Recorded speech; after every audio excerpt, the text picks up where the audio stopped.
Archiconocido. No, tanto no. No. Bueno, a ver, ¿usted qué conoce de infancia? No conoce. Sí, acá sí. No, el chico este. Ajá. Sí, que es la red que fundó la hermana Marta Peloni, que trabaja, bueno, que empezó, digamos, con sede allá en Goya, Corrientes, pero que fue investigando sobre todo casos de trata, de desaparición de jóvenes, y bueno, también de infancia robada, ¿no? Con toda esa problemática.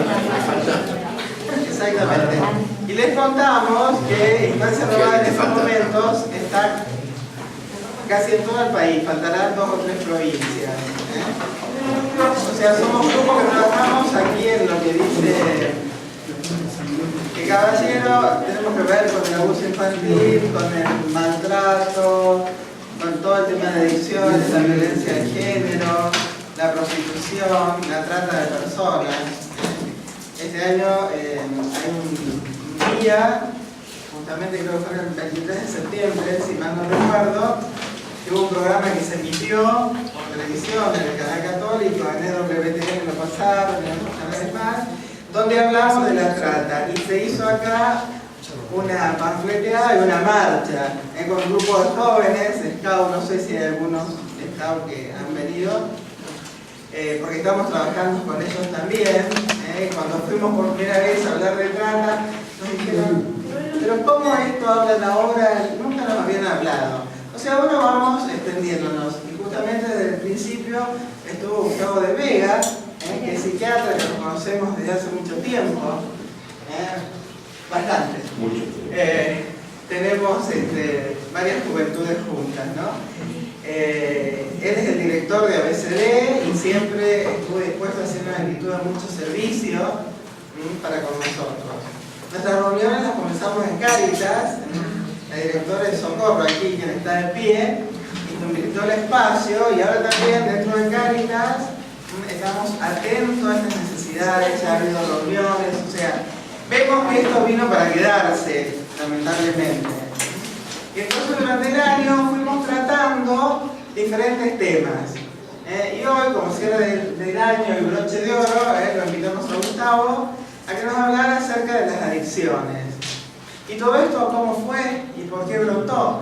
Porque sabemos, por regla general, lo que estamos en Cáritas, tenemos proyectos, estamos trabajando en zonas barriales circundantes a Rosario. Y bueno, hoy vemos con mucho dolor que la droga se reparte gratuitamente. Y esto, Socorro, vos podés hablar, Gustavo, ¿cómo comenzó esto? Se reparta en aras supuestamente de un bien mayor. ¿Qué es esto que te preguntó Socorro, Gustavo? Reducción de daño. Eso. Entonces yo pensé, ¿cómo es esto de la reducción de daño? O sea, la entregan supuestamente para un bien. Pero ¿qué pasa? La entregan en colegios muy abiertamente, y entonces el chico que no se droga, que todavía no se drogó, la consume. En aras de un bien. Bien, entonces así recurrimos a Gustavo, nos blanqueó la situación, y bueno, estamos aquí. No sé, Socorro. No, me interesa marcar esto, que en Infancia Robada, bueno, contempla todo eso, pero en realidad cuando Marta Peloni lo pensó, es porque realmente le roban la vida, le roban la alegría, le roban su infancia, ¿no? Se roban el tiempo de infancia, que es de crecer, de jugar, de alegremente, por caer en manos de estos ambientes y estos inescrupulosos que trabajan con los niños, ¿no? Pero la idea es que infancia robada, porque te roban tu verdad de infancia, ¿no? Tu tiempo de crecimiento sano y alegre y lúdico, ¿no? Eso es así. Nosotros les cuento que estamos trabajando con un programa infantil que comenzamos el año pasado con respecto a este tema, cómo cuidarnos desde pequeños y conocer. Y estuvimos trabajando a nivel secundario, pero ahora estamos en sexto y séptimo grado, en uno de los tantos proyectos que tienen Cáritas. ¿Por qué? Porque ya las chicas que pasan al secundario ya vienen con sus bebés, ¿no? Porque se embarazan ya en sexto grado, a los 11 años, pero el mal es mucho mayor también. Entonces empezamos a conocer en contexto el problema de la trata, la entrega de las mamás a personas más grandes, que le compran zapatillas, que le compran ropa, que le dan alimentos, y se hace todo una situación bastante difícil, y en esto está este tema en el cual es sumo especialista. Así que Gustavo, te damos la bienvenida y agradecemos como siempre tu servicio. Bueno, muchas gracias. Y también por estar ustedes acá. Disculpen si por ahí tengo un poquito de carretera. Por el cambio de clima me complicó la garganta. Y escuchando a Adriana, es verdad, hace muchos años que nos conocemos. Ella en su momento, recuerdo, trabajabas en la EPE y tuvimos los primeros casos de trabajadores, operarios de la EPE en los años 90 y pico, antes del 95. Algunos de los muchachos que trabajaba y consumía drogas. Ya en aquella época y trabajamos juntos con ella para tratar de preservar la fuente de trabajo y lograr la recuperación de la gente. Con esto quiero decir, como siempre presento ABCD, ABCD con B corta, está fundada en el año 1982. Es decir, que ya en el año 80-82, inicio de la década de los 80, había serios problemas de consumo de drogas en la ciudad. Al punto que un grupo de padres con profesionales funda la institución. Y es importante tener en cuenta porque son 35 años. Y hoy, después de 35 años, hay mucho para conversar. Lo que yo voy a tratar de compartir con ustedes es precisamente el tema de las adicciones en el siglo XXI, porque ha cambiado fundamentalmente todo lo que nosotros pensábamos y cómo veíamos la situación en los años del siglo XX. La segunda mitad del siglo XX especialmente tuvo una modalidad, pero que hoy, visto desde 2015 y mirando hacia el futuro especialmente, tenemos que revisar los conceptos. Por eso hablamos de consumo. El concepto de adicción o adicciones lo usamos porque todavía no encontramos algo mejor, pero en realidad esperar ver un adicto o esperar o encontrarse con la adicción, con el adicto, es llegar muy tarde, demasiado tarde. Y además usamos el concepto de adicciones porque van a ver que hay múltiples y diversas modalidades del comportamiento adictivo. Entonces hablamos en plural. Ponemos el acento en alcohol y drogas, legales o ilegales, en adolescentes, porque, como escuchaban recién, cada vez el consumo inicia más precoz. Entonces, un adolescente de 11, 12, 13, 14 años que fuma marihuana, que fuma tabaco, que toma alcohol, que va a la previa, va a la escuela, hace deporte, posiblemente la familia se ocupa, no es un adicto, pero vamos a ver cómo este impacto produce un enorme daño. Justamente en el cerebro, respecto al desarrollo emocional y cognitivo. Esto que normalmente se escucha, vamos a tratar de profundizarlo. ¿Qué significa? ¿Cuál es el daño? ¿Cuál es el impacto? ¿De qué manera se produce? Porque justamente lo que decía Adriana y Socorro respecto a que en algunos barrios alguien puede hacer un intento de reducción de daños diciendo que en lugar de consumir tales drogas que nadie sabe de dónde vienen, puedan consumir marihuana con cierta caridad. Y el tema es complejo y precisamente por eso no se puede tapar agujeros destapando otros. Es como pagar un crédito sacando otro crédito. Las personas se siguen endeudando. La reducción de daño, en pocas palabras, comienza en Europa, comienza en Inglaterra, especialmente en Italia, en España, países que en la década de los 80 era muy frecuente que hubiera jóvenes que se inyectaban heroína. Y ese hábito de inyectarse heroína en ámbitos alejados de la salud, de la educación, es decir, ámbitos fuertemente marginales, lugares a veces inaccesibles, las profundas catacumbas de los terráneos en Inglaterra y los rincones más perdidos en Italia o España, alojaban decenas o docenas de jóvenes heroinómanos que se inyectaban en forma endovenosa y socializaban la jeringa, las agujas, y esto venía de los hippies y toda esta historia.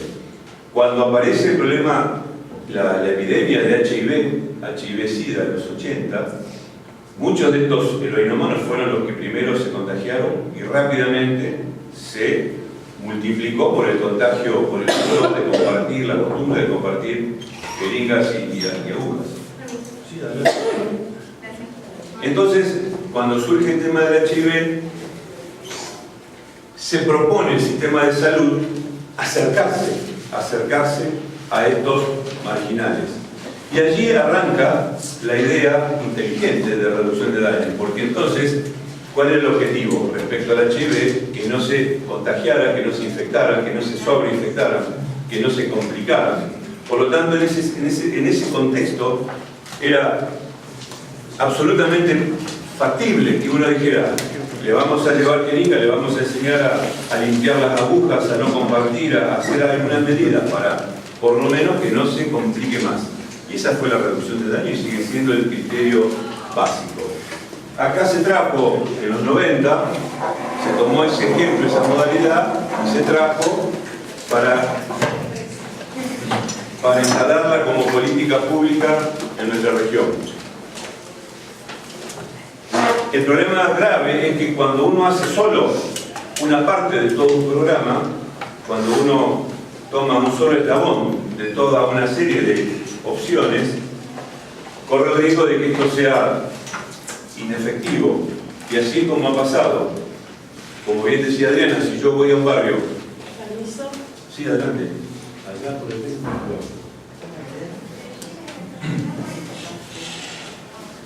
Si voy a un lugar y le entrego jeringas a cierta gente y no hago otra cosa más que eso, posiblemente la gente que fuma marihuana o aspira cocaína va a entender que el problema grave o el problema complicado es el que se inyecta. Y en un grupo donde hay varios hermanos, podría suceder que el hermano que se inyecta usa la jeringa y recibe ese kit. Y los otros que fuman marihuana o que toman cocaína o que hacen otro tipo de consumo van a pensar que ellos entonces no tienen problemas. Dicho así muy rápidamente. Por lo tanto, la cuestión de reducción de daños es un tema muy complejo. No se puede hacer a pesar de las buenas intenciones. Es como si saliéramos a hacer ciertas cosas en el campo de la salud sin el recurso humano formado, sin un programa, sin un criterio, sin una evaluación. Y todo esto que se podría haber hecho en el siglo XX, hoy es absolutamente descabellado. Y yo voy a tratar de demostrar por qué. El gran tema de los últimos 10 o 15 años, a partir de toda la inversión de dinero que se hizo para conocer mejor el cerebro y su funcionamiento, lo que nos tiene que hacer pensar y tenemos que entender rápidamente que el mayor problema de las drogas y la mayor complicación ligada a las adicciones es la relación de adicciones y cerebro. Este cerebro es el que va a recibir todo el impacto, no solo directo de las drogas, sino de lo que significa el hábito, la costumbre. Por ejemplo, las personas que consumen drogas habitualmente también toman mucho alcohol y especialmente comen poco o mal. Entonces hoy no sería nada raro que muchos de nuestros jóvenes, mañana viernes, para la previa, programen entre media botella y a una botella de Fernet con coca para tomar en la previa. Si ustedes tienen cierta experiencia respecto a lo que significa una botella de Fernet, o media, el Fernet tiene tanto alcohol como el whisky, casi alrededor del 40%, más o menos. Y si a ese alcohol del Fernet se le agrega cafeína, de la gaseosa, de la Coca-Cola, lo que vamos a tener es un combo de la depresión del cerebro producida por el alcohol, y la desinhibición y la aceleración despertadora de la cafeína. Por lo tanto, ya con eso tenemos un grave problema. Un adolescente, un joven, 14, 15, 16, 18, que se tome entre media botella a una botella de Fernet con coca, ya con eso tenemos un grave problema. Si mañana, viernes a la noche, una cantidad de muchos chicos, muchos miles, y chicas también, por ahí las chicas en vez de Fernet prefieren gancia, o prefieren algún licor, ¿no? O bebidas dulces, pero siempre viene la mezcla de el hipercafeínico, los más llamados energizantes, que en realidad son hipercafeínicos para que la persona se mantenga despierta. Si no me equivoco, lo desarrollan en Asia, en Taiwán o Vietnam, en algún lugar, para que los camioneros no se duerman. Así como acá los camioneros mastican coca. Entonces, una lata de estos productos permite que la persona tenga mucha cafeína y por lo tanto se mantenga despierta.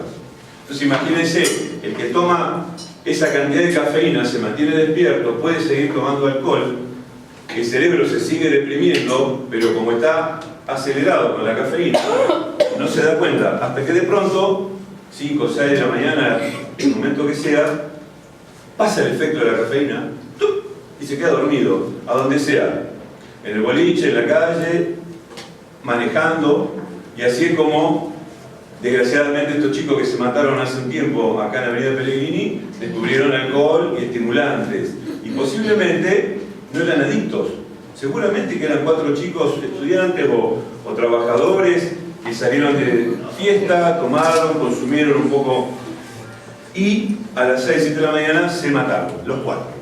Y generalmente pasa eso, cuando hay alcohol y drogas, los siniestros son tragedias, porque eso no es un accidente, ese es un verdadero evento que señala la negligencia de los responsables en términos de gobierno municipal, direcciones municipales, gobierno provincial, seguridad o lo que sea, porque eso se puede prever.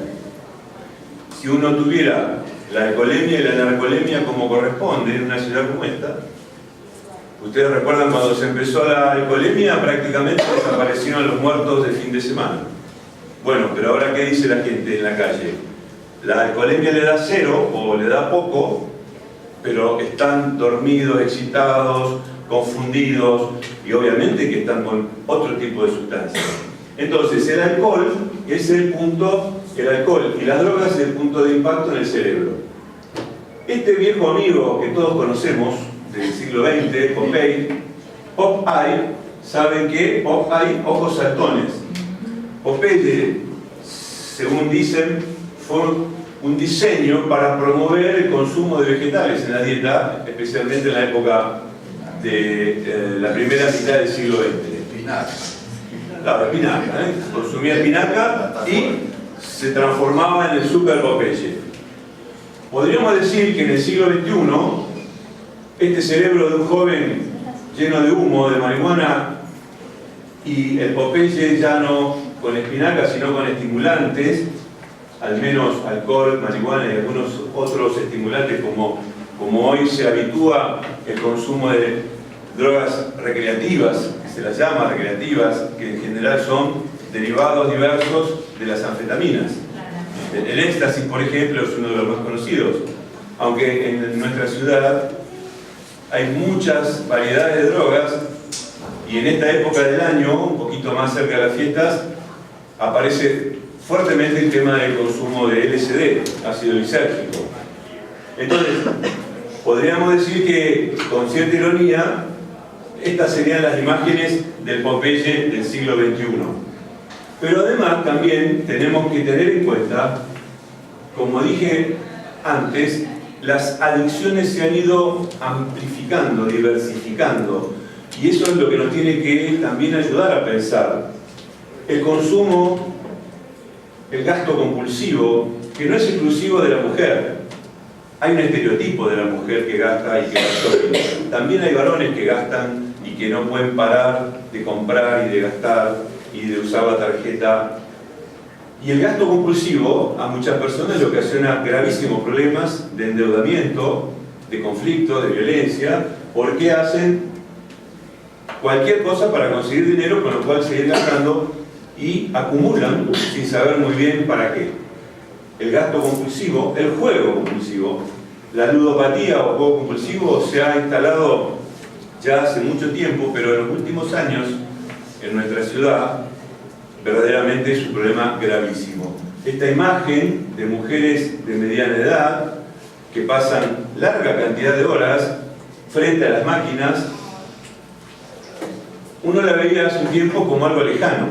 Hoy esto es lo más cercano. Si en este momento fuéramos y pasamos por frente al casino y nos metemos un rato y damos una vuelta, vamos a ver que hay muchas mujeres y tantos hombres jugando a máquinas que no tienen límite, porque en alguna época y en algunos lugares, si ustedes se acuerdan del casino de Mar del Plata, hay ventanas, hay piso de madera, hay una caja donde uno va, cambia el dinero por la ficha. En estos casinos nuevos, en estos casinos modernos, el piso está alfombrado, no hay ventanas, no hay manera de saber en esas luces, claro, en el sentido de la iluminación, no hay relojes, el tiempo y el espacio prácticamente desaparece. Y además, en la máquina o en la ruleta se puede poner el billete, el dinero. Por lo tanto, no le da tiempo a la persona que está en una situación de compulsión, ni siquiera le da la chance de ir a cambiar el dinero y en el camino quizás pensar. No, actúa con el billete. Entonces, este es un problema gravísimo. En general, llega frecuentemente alguna consulta, existen superposiciones. Una mujer o un varón de clase media, pongamos 40 años, que fuma tabaco, un atado por día, que gasta mucho, que se involucra en deudas, que tiene un buen trabajo pero que no le da el cuero y entonces va al casino, pasa largas horas, se involucra con prestamistas, entonces fuma, quizás toma alcohol porque está muy ansioso, toma algún psicofármaco para dormir y puede que esté tomando también algún estimulante. Entonces aparecen consultas con una serie de superposiciones de compulsiones adictivas: juego, gasto, tabaco, alcohol, cocaína, sobrepeso, sedentarismo. Y ustedes dirán que esto suena un poco complicado, y en realidad es muy complicado porque es cada vez más frecuente. Y esa es gente adulta que posiblemente nunca había ido al casino y quizás nunca había hecho más que jugar al bingo, y en pocos años, en poco tiempo, se involucra en situaciones tremendamente peligrosas. Con el agravante que no se plantea esto como problema. No hay una visibilidad social, mediática, política.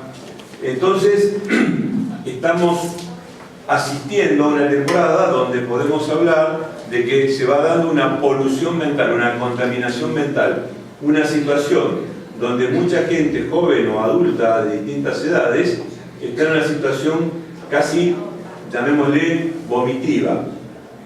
Este es un graffiti de un artista callejero en Estados Unidos que se llama Bansky y que hace este tipo de imágenes que son generalmente muy elocuentes. Entonces, estas son imágenes que apuntarían a mostrar a grandes rasgos la situación actual, y este es un póster que diseñaron un grupo de padres en Venado Tuerto. Hace un par de años me invitaron a charlar así como hoy, y ellos habían hecho una campaña porque había sucedido que uno o dos niños, después de varias horas con la Play, habían desencadenado cuadros de convulsiones, de excitación. Entonces se empezaron a plantear que había que modificar los hábitos. Hoy sabemos que está más que demostrado que la Play, la conexión a las tablets, a los teléfonos, la conexión al chateo, a las redes sociales, involucra en algunos jóvenes, en algunos niños, un exceso de atención, un exceso de ansiedad y posiblemente desencadene en muchos de ellos distorsiones cognitivas o distorsiones de conducta o de aprendizaje y seguramente del sueño, porque van a dormir mal, porque se pueden quedar después que los papás se van a dormir, prenden el teléfono o siguen chateando. Y nadie podría decir que un teléfono o que la Play sea una droga tóxica o sea una cuestión peligrosa. Sin embargo, en este contexto actual, el tema es que se puede transformar fácilmente en un problema grave. Y si hablaran con docentes de colegios primarios y secundarios, van a ver que es muy frecuente que los chicos se distraigan o estén conectados, chateando y no prestan atención a la clase, etcétera, etcétera, etcétera. Entonces, como referencia, me parece importante también plantear en el siglo XXI el grave tema o la gravedad de no visibilizar el abuso, la compulsión adictiva que generan los juegos online. Chicos adolescentes que juegan al póker online y que gastan mucho dinero, colocan la tarjeta es decir, pasan los números de la tarjeta de crédito de sus padres, a veces bajo cuerda, y se involucran en deudas. En los varones es muy frecuente el apostar, el jugar online con el B-Win. B-Win es un sistema de juegos, la B larga, win, sé ganador, o vamos a ganar. Es un sistema de apuestas que pueden en cualquier momento meterse allí y les aseguro que es muy atractivo. Pero si es tan atractivo, indudablemente que va a ser capaz de generar un proceso adictivo. Otro tema que también es cada vez más frecuente y que hay que prestarle muchísima atención es la vigorexia. La vigorexia en muchos jóvenes, varones, pero también en chicas, que es la intención de lograr cumplir con una imagen, la imagen de los músculos de la tabla de lavar, todo este tipo de intención donde muchos jóvenes van al gimnasio, pasan muchas horas, toman suplementos, se involucran muchas veces sin la supervisión adecuada. En general no hay médicos a los que se le consulte, lo toman porque me lo dio el profesor o el tipo de gimnasio, los tachos de productos como estos, que nadie sabe muy bien qué tienen adentro. Hay varios locales en la ciudad, es muy sencillo, en general también había gente o hay quienes lo consiguen a través de internet. Es decir, que todos estos productos que son suplementos dietarios con distintos tipos de moléculas, en general son combinaciones de hormonas, diuréticos, proteínas, aminoácidos, etcétera, etcétera, etcétera, que de la misma manera que los mal llamados energizantes involucran y modifican el metabolismo, y esto en realidad es un grave problema, especialmente cuando lo toman adolescentes. ¿Por qué? Porque le está modificando un metabolismo, una modalidad corporal, un proceso cognitivo que está en pleno desarrollo. Si nosotros adultos ya lo quisiéramos usar, posiblemente sería complicado, pero en el caso de adolescentes es mucho más complicado, porque además sabemos que a la medida que crece el músculo, también crece el músculo cardíaco, también se generan distorsiones en las articulaciones. Por lo tanto, estas imágenes, este imaginario, pareciera ser que está promovido en un marco de pensamiento mágico, apelando a lo que de mágico tenemos las personas y especialmente los adolescentes, que quedan cooptados. Entonces, estos también son problemas graves en términos de adicciones, porque quien está dispuesto a tomar estos productos y a tomar estimulantes para desarrollar su imagen corporal, No sería nada raro